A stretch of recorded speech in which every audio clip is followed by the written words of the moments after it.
So up till now we have generally discussed electromagnetic induction as well as the practical application of Faraday's law, which was AC generator. So now we'll see the practical application of mutual inductance, which is transformer. So transformer is used to increase or decrease voltage or current. So it is based on mutual induction.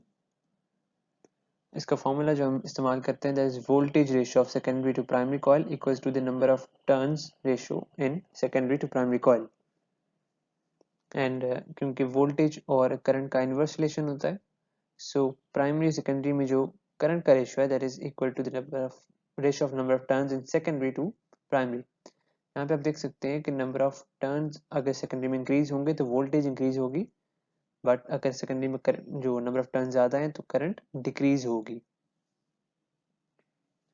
So here you can see this is the primary coil, this is secondary coil, here is the soft iron core जो कि दोनों में common होता है. अगर primary के अंदर हम करंट या वोल्टेज को एक स्पेसिफिक वैल्यू देते हैं and we vary the number of turns in primary and secondary coil, this can increase और decrease the voltage and current. अगर सेकेंडरी में नंबर ऑफ टर्न्स ज़्यादा होंगी तो वोल्टेज इंक्रीज करेगी बट करंट डिक्रीज करेगी. Meanwhile power will remain the same. So based on the variation of current and voltage, transformer can be of two types. Step up transformer increases the voltage but decreases the current. इसमें number of secondary की जो turns होती हैं that is greater than number of turns in primary coil, while secondary voltage is greater than primary voltage but secondary current is lesser than primary current. And reverse is true for step down transformer, यानी इसके अंदर number of turns in primary coil will be greater than secondary coil, voltage will decrease while current will increase. So यहाँ पे आप देख सकते हैं step up के अंदर सेकेंडरी की नंबर ऑफ टर्न ज़्यादा है, so voltage is increasing, while step down के अंदर number of turn in secondary coil is less, so voltage will decrease. So what are the energy losses in transformers? So energy losses are basically of four types. First one is copper loss. अब copper loss जो होता है that is basically due to the resistance in primary and secondary coil, जैसा कि नाम से जाहिर हो रहा है कि हम कॉपर वायर्स इस्तेमाल करते हैं तो उस वायर की जो इंटरनल रेजिस्टेंस है उसकी वजह से जो लॉस आ रहा है that is called copper loss. While flux loss is as the name suggest, ये फ्लक्स की वजह से होता है क्योंकि टोटल जो फ्लक्स है that is never linked with the secondary coil, so कुछ जो फ्लक्स होता है that is lost. So due to the loss of that flux or the incomplete linkage of that flux, जो एनर्जी लॉस होता है इसे हम फ्लक्स लॉस कहते हैं. यहाँ पे आप फ्लक्स लॉस देख सकते हैं, this is the primary coil. ये जो फ्लक्स है दैट इज लीकिंग आउटसाइड, यानी इस फ्लक्स का कोई फायदा नहीं हो रहा हमें, जबकि कुछ जो फ्लक्स है that is linking with this coil secondary coil, this useful flux will produce EMF, जबकि ये जो लीकिंग फ्लक्स है इसकी वजह से जो ईएमएफ है that will be lost, so this is called flux loss.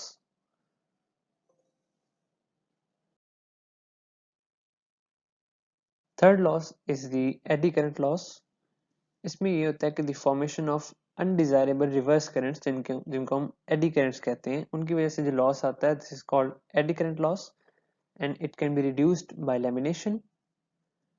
जबकि हिस्टेरेसिस में जो कंडक्टर होता है, अगर it is same as the inertia of magnetism कि किसी भी चीज को हम फौरन मैग्नेटाइज या डीमैग्नेटाइज नहीं कर सकते, it takes time, so the energy lost in that time is called hysteresis loss. So इसको मिनिमाइज कर सकते हैं by using soft iron core, क्योंकि सॉफ्ट आयरन कोर जल्दी मैग्नेटाइज भी हो जाता है और जल्दी डीमैग्नेटाइज भी हो जाता है. So here you can see the AD current loss कि ये एडी करंट्स जो बन रही हैं दैट आर रिवर्स करंट्स, इनको हम रिड्यूस कर रहे हैं बाय लैमिनेशन. सो ये मल्टीपल स्मॉल करंट्स में चेंज हो गई, इसकी वजह से एनर्जी लॉस कम हो रहा है. और ये आप हिस्टेरेसिस देख सकते हैं कि हिस्टेरेसिस का लूप जितना बड़ा होगा उतना एनर्जी लॉस ज़्यादा होगा. And what is the efficiency of transformer? किसी भी चीज़ की efficiency जो होती है that is found by ratio of output to input, यानी output power divided by input power जो होता है इसको हम efficiency कहते हैं. So output power is given by VSIS, यानी secondary की voltage और current का जो product है, वाइल प्राइमरी की जो वोल्टेज और करंट का जो प्रोडक्ट है उसे हम वीपी आईपी कहते हैं, that is the power of input. इनका जो रेशियो है that is efficiency. So efficiency is given by output power over input power. तो क्योंकि आइडियल केसेस में तो इनपुट पावर और आउटपुट सेम होती हैं, बट जैसे कि हमने पीछे लॉसेस देखे हैं, सो लॉसेस के केस में इनपुट के साथ हम उनको भी ऐड करते हैं. So input power plus copper losses plus iron losses. Iron losses जो हैं they are the same as eddy currents and hysteresis. इन दोनों को हम कंबाइन करके आयरन लॉसेस भी कहते हैं. So efficiency of transformer equals to output power over input power plus copper losses plus iron losses. So the turn ratio of a step down transformer is 1:20. If the current in primary coil is 20 amperes, what is the current in secondary coil? 1 ampere, 20 amperes, 40 amperes या 400 amperes? The correct answer is option D, 400 amperes. Solution इसका simple है कि step down transformer का मतलब है कि voltage को तो इंक्रीज करेगा, सॉरी डिक्रीज करेगा, बट करंट को इंक्रीज करेगा. So the current ratio irrespective of कौन सा नंबर पहले कौन सा बाद में, इट इज 20. प्राइमरी में 20 एम्पियर्स करंट है, so multiply 20 into 20 it gives us 400 amperes. So main keyword है step down. So step down means कि वोल्टेज रिड्यूस होगी but current will increase. So 20 times 20 is 400 amperes.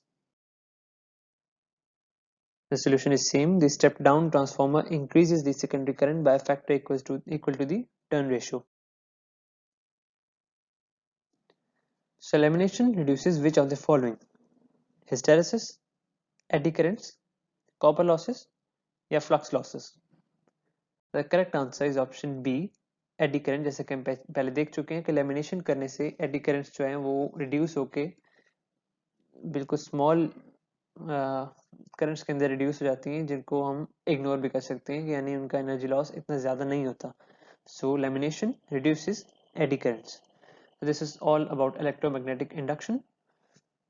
सो इसके अंदर हमने electromagnetic induction, Faraday's law, Lenz's law, उनकी practical applications, self inductance, mutual inductance वगैरह, और 2 practical applications पढ़ी जिनके अंदर एसी जनरेटर्स और ट्रांसफार्मर्स थे.